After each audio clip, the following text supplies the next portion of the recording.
Chapter 12. Save the Chihuahuas. Rory. The morning of Boxing Day, Mike Martin drove Lauren and Ivan to the airport because they were going to Florida to see Lauren's parents. And I drifted around the house, freaking out about last night's kiss. What had possessed me?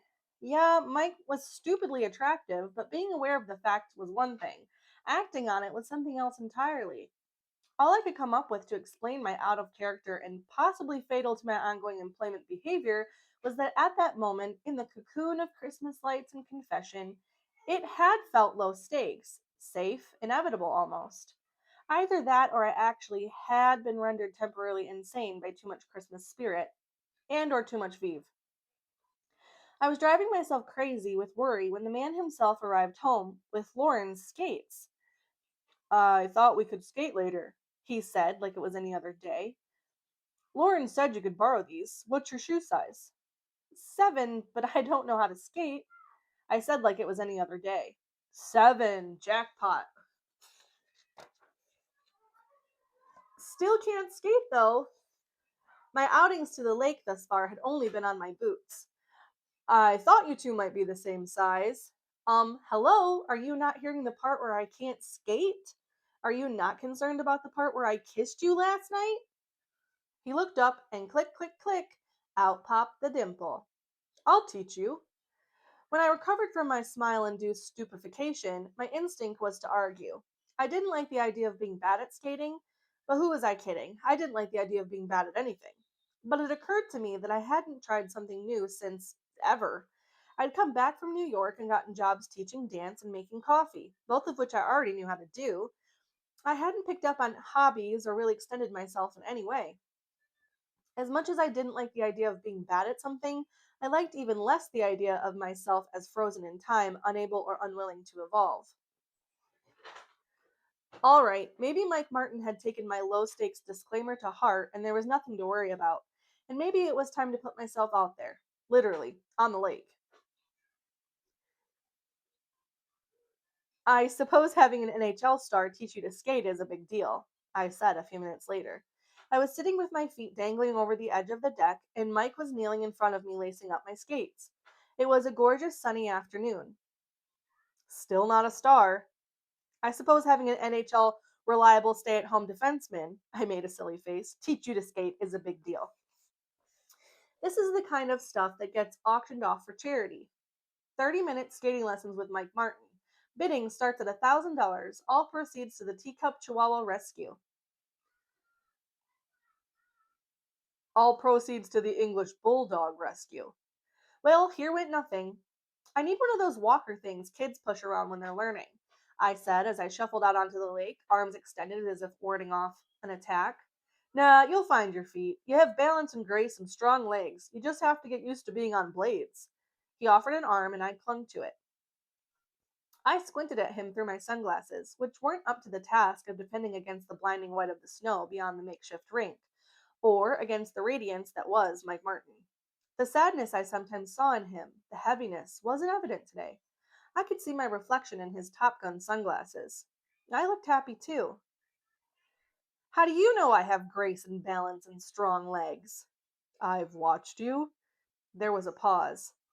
Did that sound creepy? I laughed and shook my head. It was actually kind of flattering to think that he'd look closely at me and come away with positive impressions. But now I have to live up to my reputation. I started shuffling forward again, and he accompanied me, except without the shuffling. He was all grace and easy agility. It'll probably be easier if you let go of me, he said eventually. You'll be able to balance better. I could sense that he was right, so I let go. Stay by me though. Always. I was a little startled at the vehement, at the vehement tone that always was delivered in, but too focused on not falling to parse it. Eventually, he said, shadowing me like a fighter jet escorting a poorly piloted drone, you can start picking up your back foot on each stroke. Use that foot to push off, then lift it up and glide up one on the other. I did what he said and laughed in delight when it worked. I did it again. I'm skating! I exclaimed. You sure are. There was something about the difference between the power and speed I knew he was capable of, and the way he had both qualities leashed coiled up tightly inside him as he glided next to me with his hands clasped behind his back. Eventually, sensing that I was getting more comfortable, he stopped hovering and let the distance between us expand. I had a few bobbles, and he swooped in close to me with each of them, but I never fell, and once I got the hang of things, I picked up some speed. I did have all that stuff, he said, grace and balance and strong legs, and although this was mechanically different from dancing, some of the skills were transferable. Eventually, I stopped having to think about it consciously, and once my mind was free to wander, I started to see what he meant about about the kid on the bumpy pond breathing the sharp, cold air. Unlike in a dance studio, the air my lungs sucked in felt like it was capable of scoring them clean. Like maybe whatever was stale and dingy inside me could be purged. One thing you forgot to tell me, I called after several minutes of losing myself in the rhythmic scraping of my blades, is how to stop. He roomed over to me. The easiest stop is called a snowplow. You push your feet sharply out to the side, and the forward momentum turns your toes in and your heels out. He demonstrated, skating into the center of the rink. Your blades scrape against the ice like a snowplow. He did it again, creating a little spray of ice. Why do I feel like you're making that look way easier than it is? I asked as I continued my laps. He whooshed over to the deck and did a stop I was pretty sure was not a snowplow, but some kind of advanced class move. Try it in my direction, and I'll grab you if you run into trouble. Okay, here goes nothing. I was on the far end of the plowed area, and I shifted my weight to tip myself out of the lapping circle I'd been in and cut across the rink. Now push your blades out, he called. I'd been trying to slow on the approach, so it was anticlimactic landing. Less fighter pilot lands on aircraft carriers, speaking of Top Gun, and more toy train runs out of batteries. I crashed into him, but it was a slow mo crash. He fell back onto the dock and took me with him. Except, as we sputtered and laughed, I realized we weren't actually falling. Mike Martin was a man in possession of an almost annoying combination of brute strength and graceful precision. There was no way my little paper airplane landing was knocking him over. If we were falling, it was because he wanted us to. He ended up on his back with me on top of him. We were both laughing like we had no cares in the world, which for two people with an objective shit ton of cares was pretty remarkable. I was panting too, and for a minute we just laughed and stared at each other. My heavy breathing sent little puffs of steam into the air, and I fogged up his glasses. He took them off, and then he came for mine. I had to squint under the spotlight of the cold yellow sun. This is still low stakes, right? I whispered. Yes, he said. It has to be. Oh, shit. Yes, I was far from an expert on relationships, but I knew enough to know this couldn't be one. With that out of the way, we were suddenly kissing each other like it was no big thing. Making out with Mike was like being a teenager again. Well, it was like being what my idea of a teenager was. I'd never been a proper teenager. The point was that I could kiss him forever. He seemed to concur. Last night we made out on the couch, Chesterfield, for a long time before finishing our drinks and saying goodnight. We seemed to be settling in again for the long haul. I'd had the two boyfriends in New York, fellow dancers I slept with, one because I wanted to, and one because I didn't know how to say I didn't want to. And there had been Ian, of course, which I realized was not a huge sample, but with all those guys, kissing had been a prelude.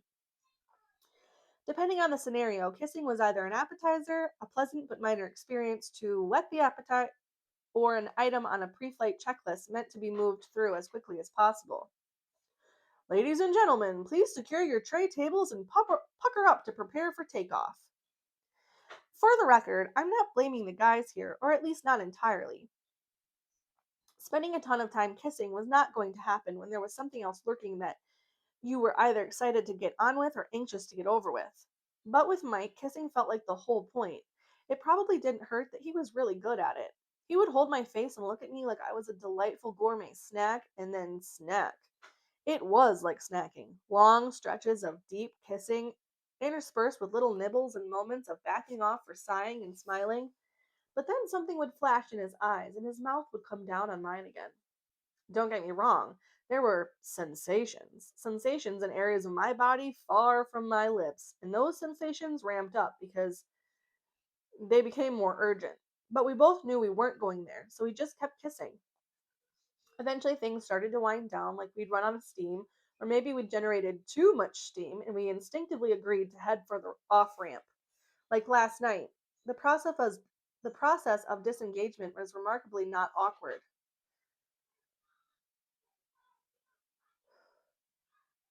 Oh, I had to stop for a second.